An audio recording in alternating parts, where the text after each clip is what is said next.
My name is Sergon, Pascalia. I'm working at African Jesuit AIDS Network, supporting the development and programs office since 2017. So much has happened that I really appreciate. I came as the one requested to start the development office, and then later it was combined with the programs. And so much has happened. For example, we've seen expansion in programs, we've seen expansion in reach, we've seen improvement even in our own development programs, progress, implementation. There has been a lot of growth. And for me, when I see milestones, when I look back and I realize that we've achieved a lot, that gives me the motivation. Then I realize I still have something to offer. And that has been something that has kept me going, and appreciate that I'm still here to still contribute to the growth of the network. AJAN has been supporting the growth of young people through a number of programs. So when I came, we had a program called AJAN HIV and AIDS Prevention Program, AHAPPY, and AJAN e-learning program, AHELP. And we had few trainers. Let me begin about the progress in two ways. Number one is the progress in terms of expansion of AHAPPY.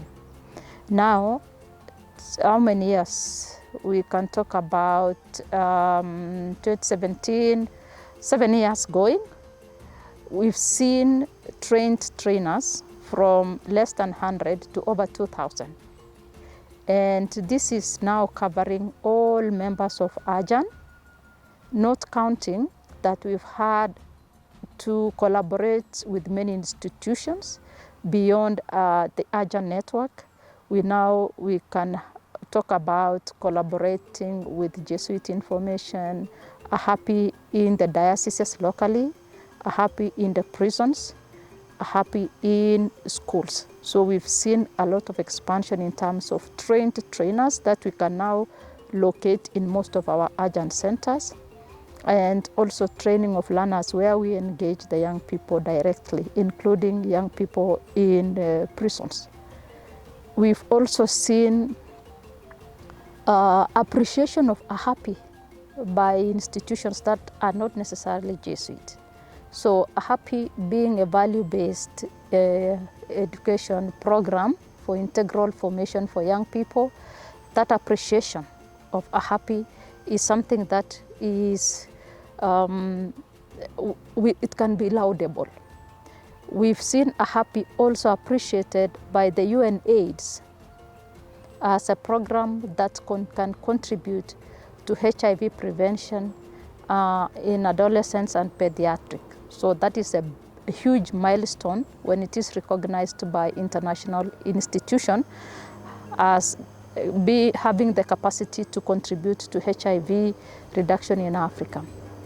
AHAPPY also is appreciated not only after training, because we've seen institutions, even our AJAN centers, appropriating it in their own programs.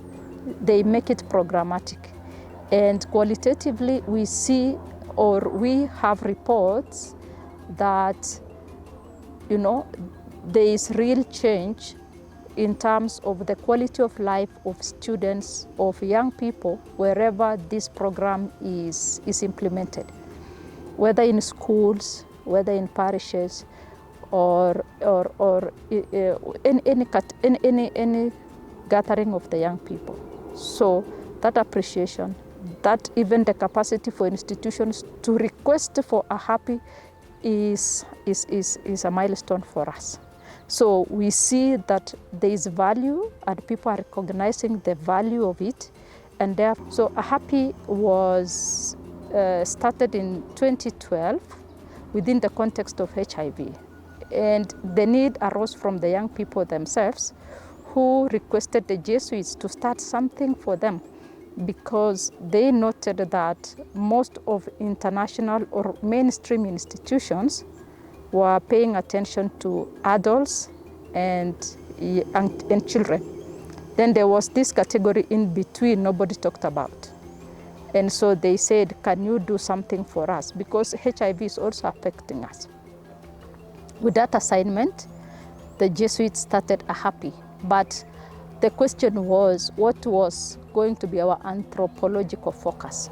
And then, though it was started within the context of HIV, the focus now was not HIV.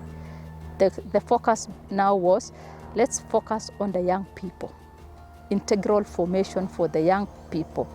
Because the rationale was that when we have around integrally a young person that grows integrally, this young person can address not only HIV, but also any other problems, social, individual, political, economic. Then we have an all-rounded person who is able to address many other challenges in life besides HIV. And that is how AHAPPY started as a value-based program for character formation for young people based on Bible values and some elements of Ignatian spirituality. So that is the niche of AHAPPY. And at the level of development, I can say there is a lot of appreciation as at the level of the network in terms of cohesion in the network, in terms of working towards that one common mission now, that we can say members of the network, we are able to recognize our common mission and work towards it, something that is an improvement from the time I came in 2017. I may want to give an experience that the moment I came, we did an appraisal, and the response was not very encouraging. For example, you would hear members of the network responding to the question of what is AJAN for you? And they would say, AJAN is that office in Kangemi, it is that office in Nairobi, it is this house that was built, it is that place that asks us for reports only when they need that kind of stuff. But now, there is a lot of collaboration. There is a lot of, positive response from the members of the network. There is a lot of what we would say commonality that we can locate as members of the network. There is that ownership that people would say we are members of AJAN, and not only because we facilitate resources, but because of that common mission. And that for me is something that is very, very motivating when I see a shift in the mindset of members of AJAN. And I also see other members of Jesuit interventions across the continent willing to be members of AJAN, so that we strengthen that voice. So there are milestones that I can locate, and I think also we still have a long way to go in terms of solidifying and amplifying our voices as a network, the voices of Jesuits in Africa in terms of health and young people.